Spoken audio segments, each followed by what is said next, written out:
Good afternoon, everyone, and welcome to the webinar. I can see Daniel Rapp. I think I've seen you in our other events. Nice to see you. I see Mario coming in, Zolt as well. Very nice to see you all, and thank you for joining us. So today we have a webinar with maybe a provocative question, and also in kind of an interesting moment in the Hungarian renewable space. So the title is Without CfDs, What's Left for Hungarian Storage? And today we have three speakers. We have a developer perspective, so Laszlo Models from Renewable. We have a association perspective, Péter Kaderják from HUBA, and we have a legal perspective from Csaba Polgár from PONTES. So with these three experts, we hope to give you a holistic perspective on, where is Hungary now? And what can you expect as an international developer looking to grow here? So this is the agenda. This is the opening. Hi, I'm Dee from Solarplaza. Then we will go through the presentations from the three gentlemen. You can see them also here above. We have time for questions at the very end as well. So as you are interested by any, you can then add them to the box. A little bit about Solarplaza. We are established in 2004. We're based in Rotterdam, and we truly believe that the sun, solar, and also now batteries is the solution. And we really like sharing knowledge and network. We do events all over the world. And this is in the lead up to one of the events we do in Hungary. It is our 7th time doing it, and we do it every year very closely indeed with these gentlemen as well. So when you come to the event, you'll be able to meet these people, the front runners of who is moving and shaking the solar industry and battery industry in Hungary. We have a platform, of course, if you would like to, outside of the event, engage with us. We have a biz board where if you want to sell maybe a home battery, you can do that there. I saw someone do that in the Netherlands, so that could be cool. We have a network that you can informally or formally tap into. We're here to just help each other grow, of course. And this webinar is also going to do that. So practical notes, like I said, there'll be time for questions. So top right, where I'm pointing, there's a question box. Any questions, address them there. We will get to them at the end. Any technical issues, if you're struggling with anything, you can use the chat box. My colleague, Mila, she's right here. You can't see her, but she will take care of all the technical issues. Like I said as well, this is leading up to our event in Hungary. Really cool. So thank you for joining the webinar. We will have a code at the end. And indeed now, if you wish to join, but that is for later in September. So let's get into it. Our first speaker. Before any deal is done in Hungary, the investor would need to know, okay, what is interesting about this market? Péter here is the managing director of the Hungarian Battery Association, HUBA, and he will make a case as to why Hungary is a very interesting landscape right now and what are the work that HUBA is doing to make it this interesting. So Péter, I welcome you, and you have the mic, the mouse control as well, and you have the floor. Thank you very much, Dee, and good afternoon, dear ladies and gentlemen. My name is Péter Kaderják. I am the managing director for the Hungarian Battery Association, and Dee asked me to provide you with an introductory note on the current scene of the Hungarian electricity storage market. So I try to do that in the coming 10 minutes. I will start with a little bit of introduction of the Hungarian Battery Association, because I think we are the leading advocacy for energy storage here in Hungary as an association. The Hungarian Battery Association really supports business development in the Hungarian and regional full battery industry value chain that includes battery storage. The association was funded 5 years ago as a professionally and financially fully independent non-governmental organization with a mission to promote the development of a sustainable battery value chain in this country and also to do its best to bring local companies into the value chain so that we can increase local value added in the battery industry in the country. We have currently 106 members, more in pipeline. We have in our membership the major cell producers from Korea and China, the component suppliers, large Hungarian BESS users and developers, and the backbone of the association membership is Hungarian SMEs with competence in the battery industries. We have also universities in our membership. And what we do is really a lot of international cooperation and support to business development, finally advocacy towards the Hungarian government, and as far as we can reach out on European policy making in this field. The working mode of the association is that we organize ourselves around working groups trying to cover the full battery value chain, including also BESS, battery energy storage, or grid storage, where the major objective of the working group is to promote storage-specific regulation in the Hungarian electricity sector. We have close to 50 members in this working group that is very actively promoting regulatory improvements regarding battery solutions in the country. Beyond the association, I just want to note that the association also decided to establish its own competence center limited company providing consultancy, battery testing, battery materials analysis, training services, and other services to interested partners. So please feel free to reach out to that. And I also want to note that our association and the working group on grid storage represents best developers in the TSO-led grid and business code committees in this country. So we consider HUBA the #1 advocacy for energy storage in the country. Just last year, we contributed to finalizing government support programs like the household size battery storage support scheme, OLTP, the Jedli Kányos program to promote energy intensive industrial customers projects to invest into battery energy storage. We also proposed a best regulatory reform package to the government, including some tariff reform proposals.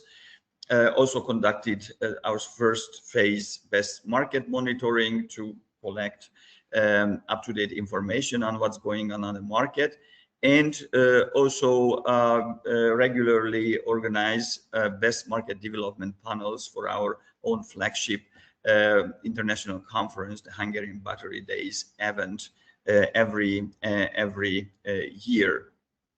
Now, the question comes why Hungary might be an interesting place to consider when you are an investor in the field of energy storage. And my answer to this question would be that if you look at more closely, I am convinced that Hungary in recent years has created the preconditions for a successful green energy transition with European relevance in some aspects in the country. And I would like to mention 3 of these aspects. The first is that the country fairly consistently opted for promoting clean electricity generation, which is really the backbone of the transition. In terms of photovoltaic generation, the country became global #1 in 2024 and 2025 in terms of the share of electricity generated on PV basis in local generation. This share is close to 30% now in Hungary, which is really very high. So this immediately creates a large-scale need for related electricity storage. Apparently now the country not only started to build up excellence in clean electricity generation, but also clean vehicles manufacturing. The country is hosts now premium car makers, including BMW, Mercedes-Benz, Audi, BYD, to produce full electric models for European and global customers. So the country is becoming an important electromobility and clean vehicles manufacturing hub. And for both clean electricity integration and for clean vehicles manufacturing, you need batteries. And in that regard, Hungary, with the help of Asian investors from Korea and China, built up one of the largest, if not the largest, industrial hubs for battery cell production in Europe. Currently, we are number 1 or 2 in Europe in producing battery cells, and by 2030 the country might become really global number 3 and European number 1 in that regard. We not only have cell production in the country, but also an almost full battery industry value chain that I don't have time to go into the details, but clean electricity, clean vehicles excellence, and battery industry excellence can be found in the country for your consideration. And I said in the last 10 years, the country has built up this excellence and got somewhere, but I am convinced that now we have, let's say, the second phase for this development. So it is really time for investors to catch up and be part of the next phase. This is in terms of the best market development, as well as also to get a better understanding on our new government's preferences in this regard. As you might know, we had a general election this April, which brought about a massive change in the government policy, and the policy is still under development. And of course, it's very interesting how to go ahead. But what I would like just to emphasize that on the left-hand side, on the figure, you can see how the PV installed capacity started to develop in Hungary and started to exponentially increase from 2017-18. And on the right-hand side of the figure, you see how now the battery energy storage market starts to catch up. So I'm convinced that this growth pattern will remain with us, and we will see a very significant BESS market development in the coming years in the country.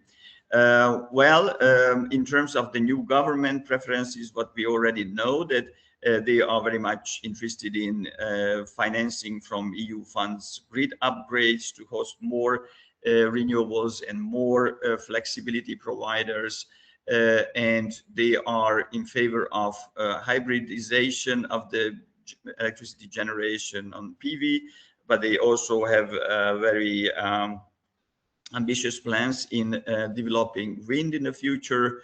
There are rumors that by end of August we might see the first major tender for wind capacities extension in the country. Well, the government is communicating that they want to use a significant part of EU funding for promoting that development in the energy sector. On the other hand, there is a major interest from the industrial customers in the country for BESS solutions, because they pay one of the highest electricity bills today in European context. So the electricity is very high for them, so they can very efficiently replace purchased electricity from the grid with locally produced electricity, but for that they need battery energy storage solutions. And finally, we also have an ongoing government support program for promoting household size energy storage solutions. 40,000 customers are expecting to get this support once the government decides on whether to continue or not this support scheme, which was inherited from the former government. So we are still waiting for a decision in this regard from the new government. I would also mention in that term that at a household level, the V2G solutions as an alternative to fixed household size energy storage, I think, is also coming into the interest of customers and also investors. So this is my brief summary or introductory comments on where we stand now and why the country might be interesting for you to consider. If you are interested, by the way, to join the Hungarian battery industry community, just contact us. And also we will have our flagship conference in November this year in Debrecen. So if you wish, please, you are welcome, join us. Thank you so much, Péter. Really cool overview. Also hoping for the best for Hungary. If anyone here has any questions, please put them in the comment box on the top right, and we'll get to it at the end. Thank you, Péter. So Péter has made the case for why Hungary's market deserves attention. So then the question now is what does the legal architecture look like? So our next speaker is Csaba Polgár. He's a managing partner at PONTES, a law firm specializing in the CEE, energy and infrastructure transactions. And he is an expert on the full contractual stack for renewable and storage projects. So without further ado, you have the floor. Thank you, Dee, and thank you for the opportunity for involving me in this webinar. You know, I'm a long-term partner with Solarplaza in the past 5 or 6 years. All of these events were very sort of educative and successful. So I hope that this webinar will also prove useful for all the audience. Couple of words of introduction in addition to those which Dee kindly said. So I'm the managing partner of PONTES Budapest. PONTES is a network of boutique law firms operating in 7 countries and in 9 offices in the Central Eastern European region. We have been dealing with all kinds of energy related matters in the past 20-25 years, depending on what was the actual sort of investment wave in the country, starting with biomass and then later wind, and obviously in the past 10 years it was largely focused on solar. As the solar boom has arrived to Hungary with a little bit of a delay around 2016, 2017, and as Péter explained, it very quickly ramped up, and then with this, the 9 gigawatt of built-in capacities compared to the overall built-in capacity of all energy producer assets, it's a big chunk, and it obviously immediately or after it was built in, it caused the well-known impact of grid congestions and grid capacity constraints, and therefore since 2022, no new grid access for solar developers have been actually allocated.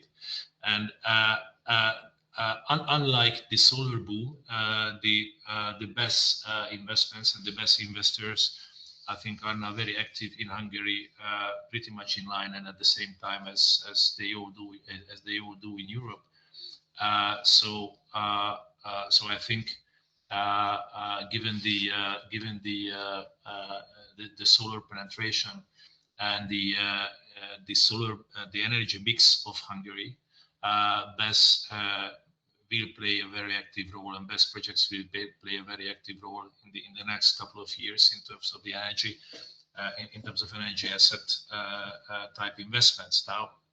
Now, what is important to note, and there I would turn to the first part of my presentation, is that we, as lawyers and as project lawyers, we definitely see a huge difference between project development works and financing works and BESS development works compared to traditional renewable energy assets. So I mean, both commercially and contractually, we believe that this is rather a flexible infrastructure platform and not a single asset where you basically incur your big capex at the beginning and then try to secure a long-term stable cash flow and try to make a bankable project and then harvest the yields as the asset basically matures and produces electricity. This is basically fundamentally different, and this is where we see the biggest risk in terms of the development and operational risks are, because the knowledge base of the asset owners and the developers and the investors compared to those entities who are actually operating and managing your asset is, at least in the universe, what we see, maybe there may be huge differences. So you basically incur your capex and then entrust a third party to basically to generate cash flow with your asset for your benefit and for their own benefit as well, obviously, but without the usual security what a long-term energy asset investor would look for. So therefore, we believe that this is a high risk, high reward environment, and therefore the emphasis and the focus both in the development phase and in the permitting phase and the financing phase, the focus is somewhat different. So permitting is not the key risk driver. What we mean by that is that obviously it takes time and and you have to know the Hungarian legal environment and what are the permitting steps, etc. But permitting is not as risky as, for example, for a wind project, or because of zoning issues or military radar issues or the well-known other potential problems. So permit, once you start it and you entrust the right local engineer firm, etc., then probably you will get there in time. So you will get your grid access, you will get your MAC license, you will get your building permit, and then the question comes, okay, but then what do I do with this asset now and how do I finance it? And therefore the selection of the aggregator, the partner who will manage your asset, is the single most important factor in this process. And we have been doing this with a number of my clients in the past 2 years, talking to aggregators, talking to traders, tried and tested various solutions, whether it's all in one hand or it's separated. And I think at the end of the day, it will all boil down to the experience, the integrity, and the knowledge base of the aggregator who will manage your asset, and actually, and also in addition to what are, if there are any, what are the historic results of that particular trader or aggregator, what they have actually done with assets, what they have managed in the past. As I mentioned, we see that these type of assets are fundamentally different from a PV park, either subsidy-based or a merchant or a method-based PV park, because the revenue model is much more sophisticated and more complex. And this is what the terminology calls revenue stacking. So you will have revenues from various sources, ideally all packed into one contract with one aggregator or one trader. These will start with day-ahead arbitrage revenues, intraday continuous or auction-based intraday arbitrage, balancing energy, frequency regulation, market participation, or simply optimizing your PV park production with the BESS asset. So there are 5 or 6 or even 7 additional revenue types which will all add to the revenue base, which will serve as a basis of your equity return and repayment of the loan. I think László, in the third part of this presentation or webinar, will talk more about what type of potential agreements with aggregators may exist, from tolling to optimization of full merchant models. So I will not talk about those more. László will give you some further details. Now going into some more detail from legal perspective of what potential structures we see happening on the market.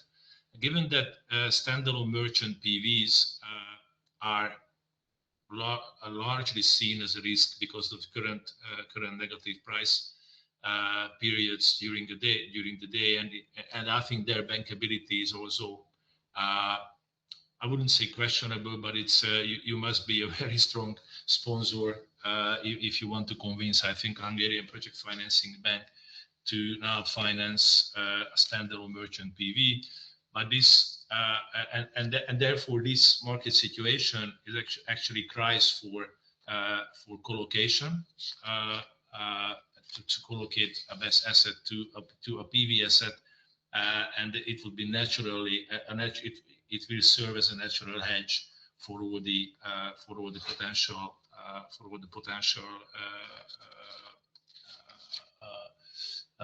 negative price scenarios, and may provide additional cash flow revenues if this is collocated. Now, what I mean by collocation, and this is I talk from experience, we see this by clients who are investigating various scenarios. We believe that collocation will the easiest way to collocate a project if the collocated BESS asset and the collocated PV asset is developed and managed and owned by the same legal entity, so the same investor.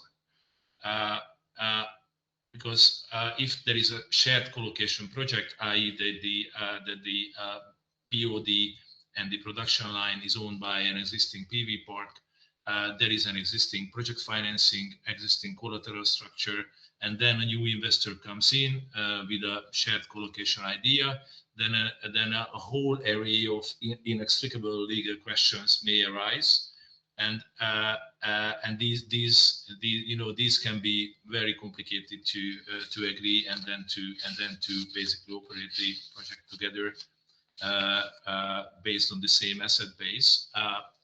Maybe some of you don't know, but the Hungarian Renewable Energy Association created a draft template agreement, which is available for its members, which is a very useful draft.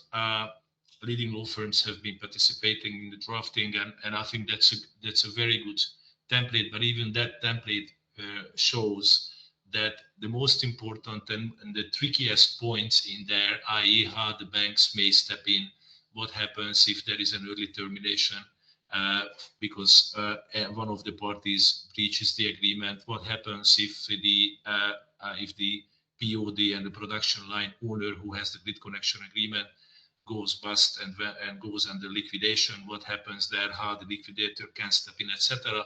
So what I would say is that if from project financing and bankability point of view, it is very difficult to get to a point when such a shared collocation project is financeable. But maybe the market will mature, and then we will see more of that. In my client base, collocated projects are workable and are feasible only if both assets are owned by the same investor and the same party. Couple of more points in terms of legal considerations. As I said, the most important risk factor in a BESS project lifecycle is that who is your partner, who is handling your asset, who is managing your asset, and who is working with your asset to basically achieve results. And from bankability point of view, obviously the need arises if there is a tolling type agreement, for example, and there is a floor cash flow or a fixed cash flow which is promised by the aggregator, then the next question is that, okay, but what happens if the revenue reached by that asset is less than than what was promised for me? So that is the point when credit risk issues come into play, and there are various layers how you can manage that risk. The most important being that you have to select an investment grade aggregator or trader, but there is not a huge amount of those guys exist in Hungary so far, but probably there will be some. Obviously, the financial background and the entity and the robustness of the parent company also comes into play. If there is a parent company guarantee for shortfalls in payment, that may also help. You can also request bank guarantees or letter of credits to cover these potential shortfalls, but that will obviously be somehow built into the price what you will receive. But definitely the selection process and who you select and how you secure your payment is the most important, both from legal and financial perspective. A couple of more points which we have seen working with banks who are now doing their due diligences on assets of this type. There is a phrase called augmentation and degradation, and that probably who is interested in this presentation already knows about that, but what is important to know is that degradation of a BESS asset is much faster than in case of a PV asset, and therefore it's not a question of a long-term degradation. It's you know that it will come pretty soon, that the capabilities of the asset will deteriorate, and depending on how long your financing is and what are the other terms which Laszlo will talk about further, the banks will very likely will require you to start building up a reserve account, which is very similar to a maintenance reserve account type obligation in usual project finance and asset finances, but they normally call it battery augmentation reserve account, which will somehow secure that by the time the 6 or 7 years or 8 years come, then there will be a fully built up reserve account which will be capable of potentially replacing your already degraded assets by that time. So as we said, the shift during the DD is pretty much shifted from permitting issues to operational issues, to the supplier warranty issues. Who is the supplier? What happens if there is a warranty issue with the asset? Which question obviously is present, and it's always there in a PV project as well. But given that this is one single very expensive asset compared to thousands of or even tens of thousands of panels, it is simply a much more concentrated issue, and therefore very big focus during the due diligence will be concentrated on that one. I think I will probably come to the end of my presentation. Obviously, it's a very complicated subject. You can talk all day about it, but I think if I want to summarize, then the sort of farther message is that the Hungarian market is pretty much still on the learning curve, but I think all Europe is on the learning curve. So these sort of sophisticated contractual structures are in the creation. As we talk to aggregators, all of them has a little bit of a different approach. just to give you one example where the market still needs to clarify its position is, for example, the accounting and tax treatment of the income structure of what the aggregator does for you. If you hand over total control over your asset, then who owns economically that asset? Who pays to who invoices to who, and how you actually structure, how you account for that sort of income. Can it be later potentially reclassified as a leasing, for example? There are an array of issues which I think the Hungarian accounting standards are not covering. So it will be interesting to see how it develops. The second, as I said, collocation is for certain assets is simply a must. For others, it's an opportunity. Financing parties, for the reasons what I said, are pretty cautious, but I think the financing policies are being built up, so there will be financing available. And last but not least, it is very important to note that BESS is not another long-term cash flow generator, simple energy asset. It's a very sophisticated algorithm type revenue contract project, and you have to find your right partner in order to be able to successful with this investment. Thank you. Thank you very much, Csaba, for the mapping of the legal financial landscape. Indeed, it is very complex. Yes, Adam, thank you for the claps.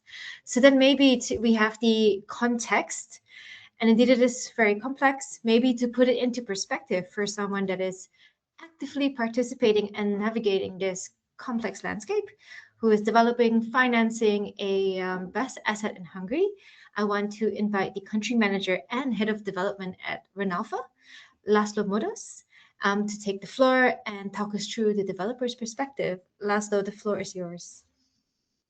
Hi, thank you, Dee, for the opportunity. So I would like to give the aspect of merchant project financing, so merchant hybrid project financing, PV plus BESS, what kind of consideration these projects has, not only from financing perspective, but as an overall risk overview.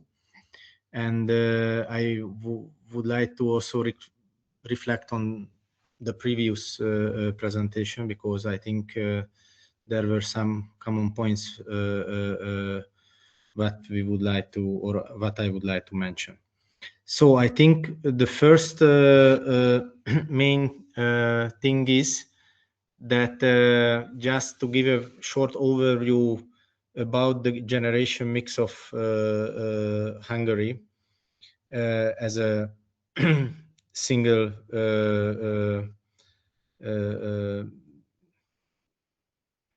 how to say, single zone in Europe, where the Hungarian TSO is responsible for the grid stability and security of supply. So now Hungary has almost 14 gigawatt built-in capacity generators, out of which more than 8 gigawatt is renewable generators. And predominantly these renewables are coming from PV. So these are PV assets mostly. And also most of these PV generators are such kind of supported generators which didn't consider the market environment and what kind of merchant prices are on the market, which means that almost 3 gigawatt feed-in tariff producers, PV producers, are already operational, and almost the same volume is operational on households level, which can set off actually their produced electricity produce the electricity with their consumption on yearly basis. So actually they can use the national grid as a storage.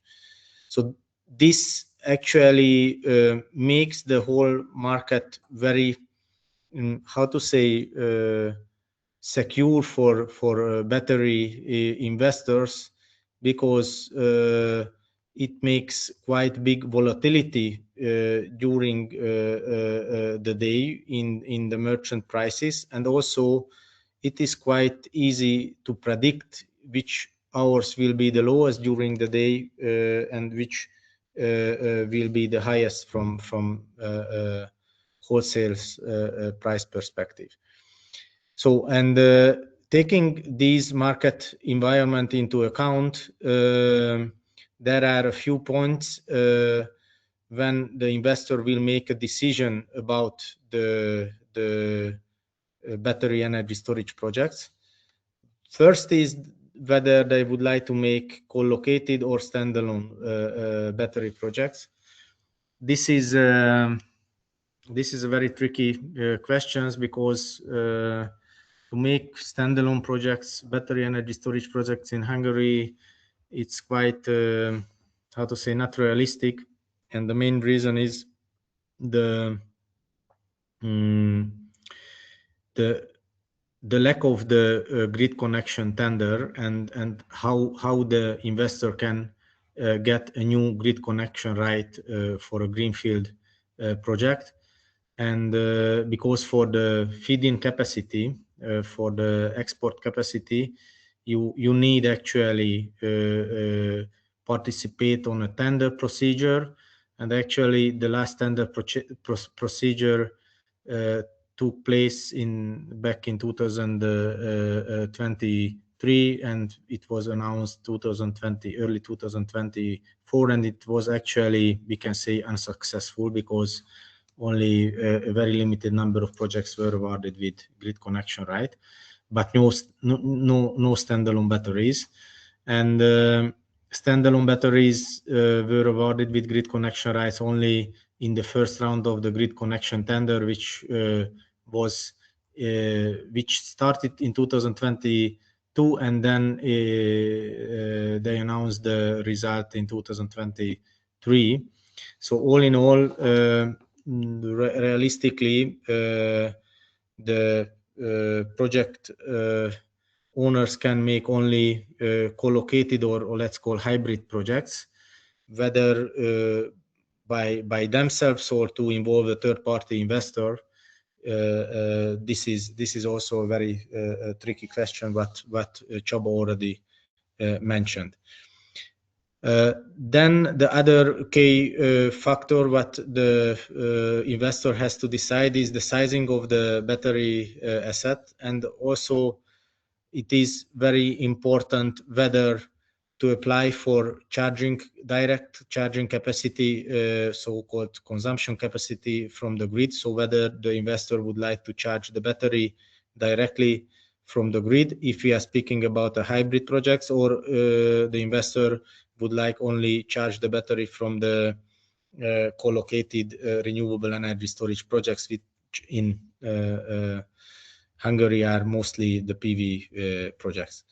But the sizing factors are the following, like how big is the AC, the grid connected capacity of the existing PV projects, how big is the DC capacity of the PV project, and whether the project owner would like to get charging capacity directly from the grid or not, because these affects the whole return of the project, of the hybrid project.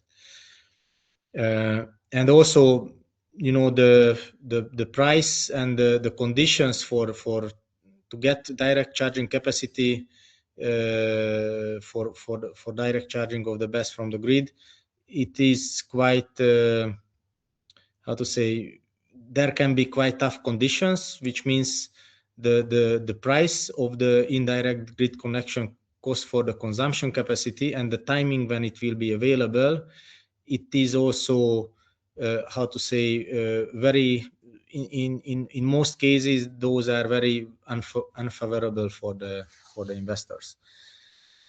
Also, very important consideration factor is the voltage level of the grid connection points, because on middle voltage level or medium voltage level or on high voltage level, the grid usage tariffs are different, and also it can affect your return very much. How much you have to pay during the operation of the battery assets if you would like to charge this from the grid. And then another very important factor is when you are deciding on your battery or about your battery project is what kind of warranty conditions you would like to expect from your supplier, because as Csaba mentioned, this is a really, how to say, important point, how the degradation and the augmentation of the battery will be secured by the supplier, so not to exceed the guaranteed degradation and augmentation. Of course, it is also depending on the usage, how the investor or the trader is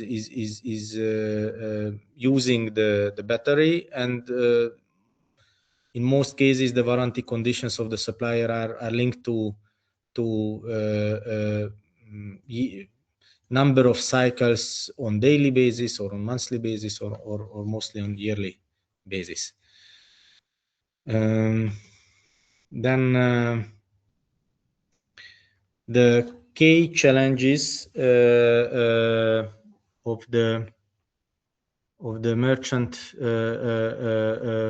hybrid projects in relation with the battery investment is the grid connection availability.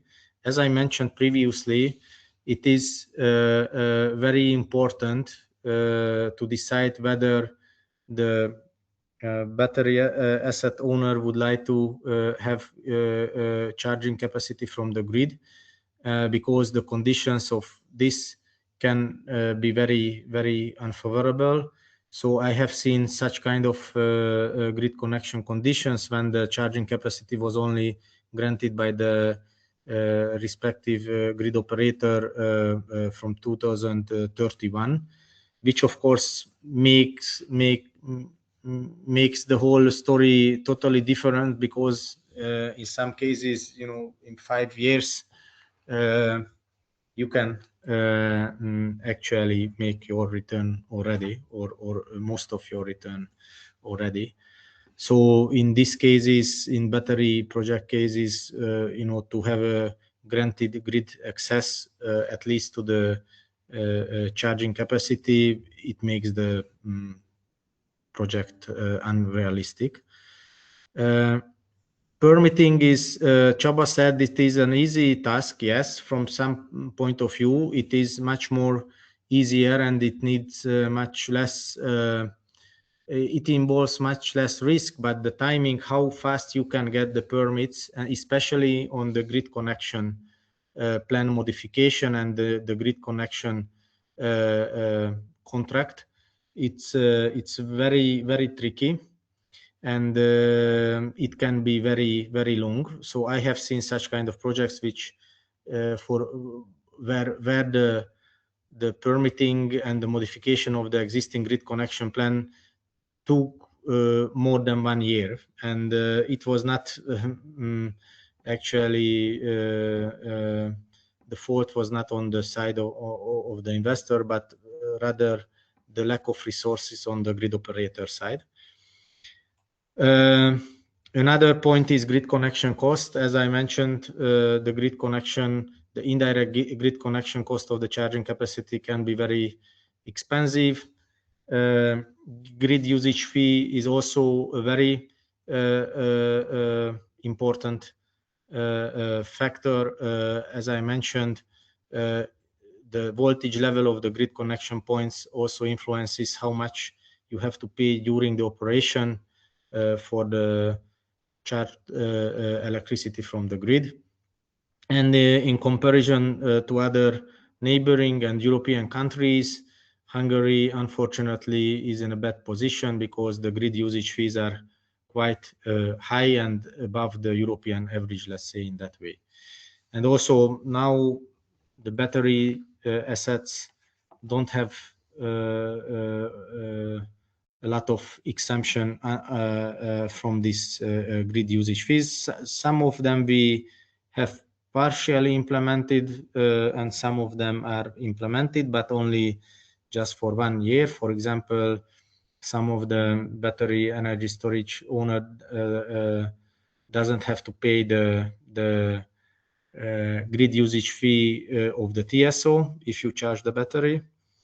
But for example, the exemption from the feed-in tariff surcharge and the CfD surcharge is implemented only on the Electricity Act level, but the details are not implemented, and therefore the investors cannot use this exemption.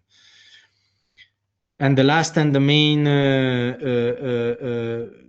challenge is whether to have a full merchant revenue stream and strategy, or to conclude a tolling agreement with some big utility. Of course, the comparison of these two possibilities is always how to say in the details, and of course in some cases the full merchant revenue stack strategy is more favorable for the investors than the tolling agreements. But of course, it is really depending on those factors which Csaba already mentioned, how big is the financial power of the sponsor, what is the capex level of the project, and what is actually the warranties, what the suppliers of the main equipments of the BESS projects are providing to the investors. And of course, it is a very important question if we are speaking about tolling agreements, how you split actually the risk between the toller and the investor, and what kind of price actually you can agree with the toller. Because of course, if the investor on investor or at investor side remains the most of the price risk especially, then of course you can gain more money, like in a revenue share model, for example. Then the investor can get more portion. But if there is a fixed price type of tolling agreement, then I think also the fixed price can be a little bit more favorable for the toller. And then my last slide is actually about the key parameters of the financing of such kind of merchant hybrid projects. The first key parameter is the equity debt sizing. So there are many factors which are influencing this, but all in all, for sure, the equity requirement of the and of course all other covenant requirements are much more higher than in a normal PV projects where you did have a fixed type of revenue. So I have seen such kind of project financing where at least 40% equity requirement were expected by the financing banks, and also the DSCR requirements, also the forward-looking and the historical ones, are much more higher in this regard, and this of course influences the depth sizing of the project financing. Also, it is a very important cash sweep requirement, and as far as I have experienced, there are more aggressive cash sweep requirements from the financing banks in this regard, and of course this is because the risk of the battery operation is much higher, and it was also explained by Csaba. And of course, the bank would like to get the return as soon as possible. And also from technical point of view, what Csaba and also I mentioned, that the warranty requirements on augmentation and degradation are always a risk, and how this will be depreciated or degraded, the battery asset. And there are such kind of cash sweep requirements. So if the bank experiences higher degradation in reality than it was agreed or taken into account in the financial model, then there should be an additional cash sweep mechanism. Of course, it can also mean that the investor or the trader or the toller use the batteries above the expected degradation curves because they could gain more money with this. And of course, if it is the case, the bank would like to get also an accelerated cash sweep on this. Tenor of the project financing is also something very key factor. If we are speaking about BESS, for sure, and it should be shorter than a normal PV financing, because everybody expects a quicker and faster return. And I think max 10 year, if we are speaking about merchant projects, then max 10 year full amortization is the market standard regarding hybrid projects, at least for those parts which are financing the battery investments. Of course, the PV maybe can exceed this one, but for the battery part of a hybrid projects, I think max the 10%, or sorry, 10 years is the maximum tenor. And then the last one is the two things which I already mentioned: what kind of grid usage fees you are using in the model, and how can you estimate this, and how can you make forecast for this, and also how you can quantify in your financial model the revenue streams. Or you will have a tolling agreement, of course, then you can quantify and make a forecast for this more easier. So these are the main considerations and the main parameters. What I can say that a lot of banks are already interested in merchant project financing, also for batteries, but mostly for hybrid projects. So standalone battery energy projects are mostly financed with tolling agreements, but not on fully merchant basis, or with some subsidy scheme like in Hungary, the Metároló scheme. So actually, this was my slides, and as I see, we are totally in time. Perfect. Thank you so much, Laszlo. We have some questions and maybe a time to take one question per panelist. I invite all of them back online to address these questions. Perfect. Hello, Péter. Hey, Dee. Hello, Csaba. And yes, Laszlo. So I start quickly. We start with Péter. We had a question So HUBA represents BESS developers in the Mavio-led grid and business code committees. What is the main regulatory change that HUBA is pushing for, and how likely will it happen in 2026? Well, there are many small technical details I would not like to go into, but would like to mention rather three major items that we work on. First is related to the technical details of how aggregation can be done, also aggregating storage assets. Yeah, we are promoting to change some of the technical details related to aggregation.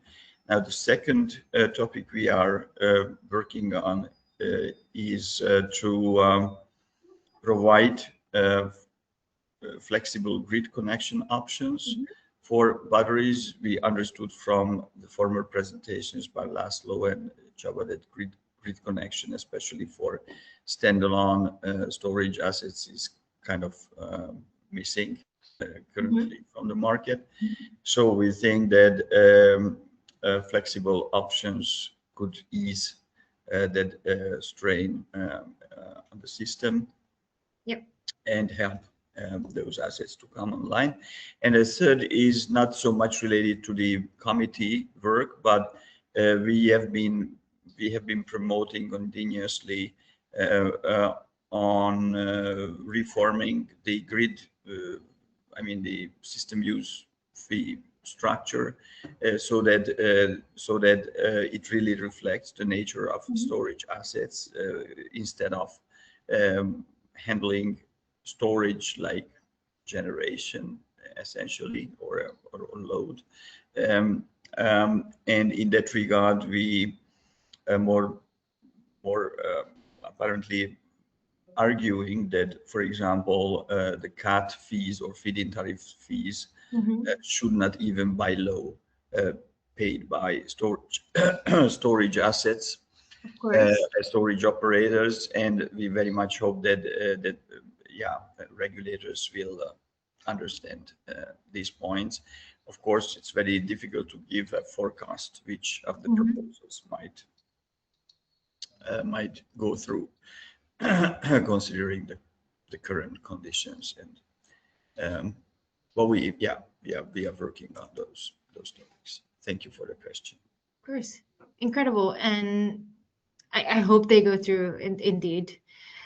Then a follow-up question, we have it for Csaba, and maybe indeed, Laszlo, you can reflect, but the question was, in the tolling agreement, who will take the risk, usually?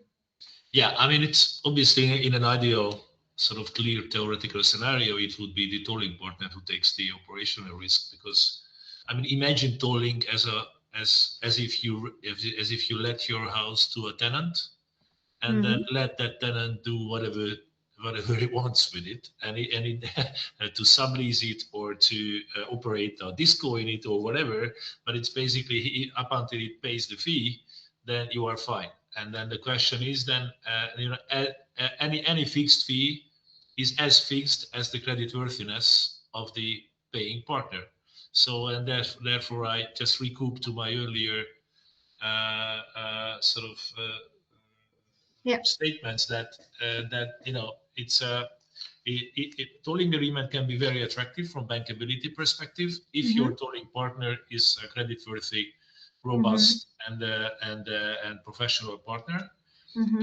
In reality, in the real world, we very rarely see clear only tolling fee-based, fixed fee-based agreements. That it is very often a combination of a floor fee and a certain share of a revenue.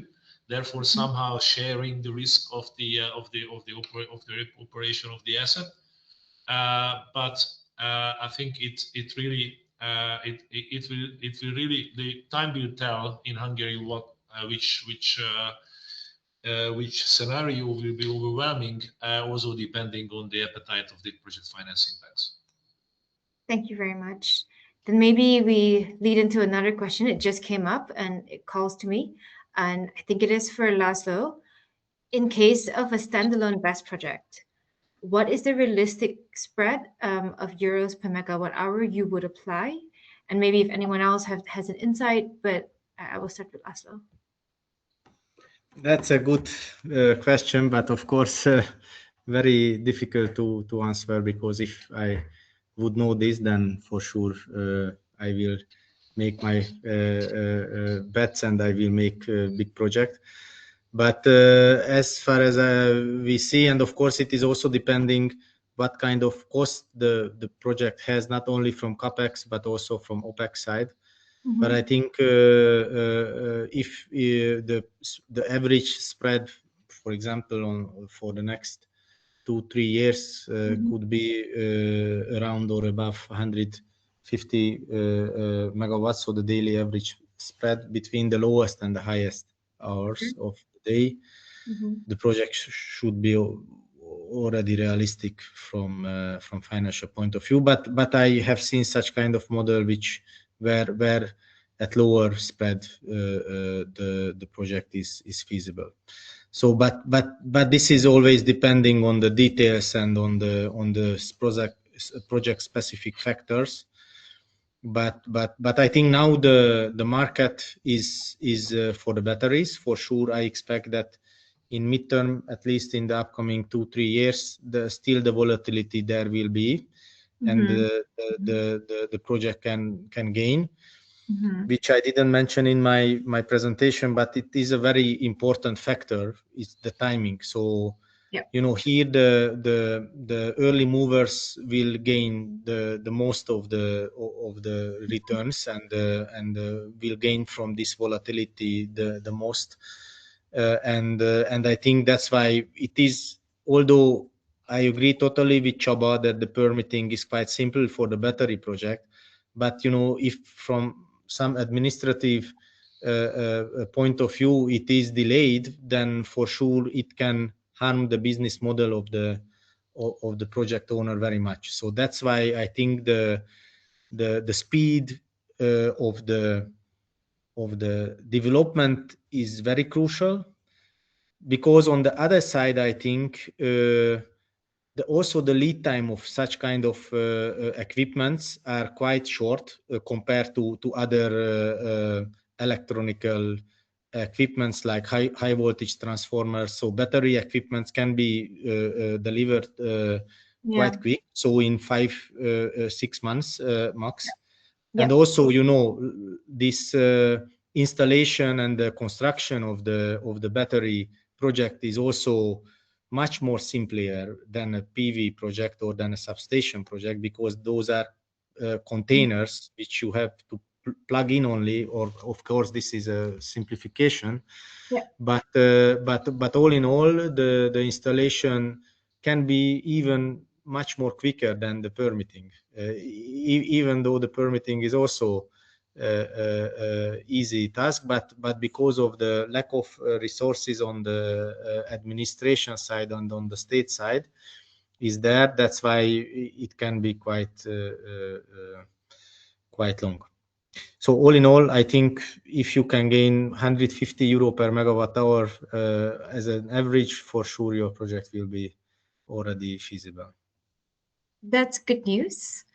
Then I will end the questions here, as we would like to stick to time. So I will thank all three gentlemen. To summarize, I guess 150 megawatt hours is good for feasibility. It's good to have some good partners in working on these projects. And thank you, Péter, for sharing all the good work that HUBA is doing. So then I want to say that we would look forward to seeing you all at the event. So if you're interested in joining and continuing the discussion there, it would be great to have all of you. I thank the attendees for joining and all the speakers for their time in preparing and sharing their knowledge. Thank you very much, and have a good day, everyone. Thank you very much. Bye. Bye. Bye. Bye. Bye. Thanks, everyone.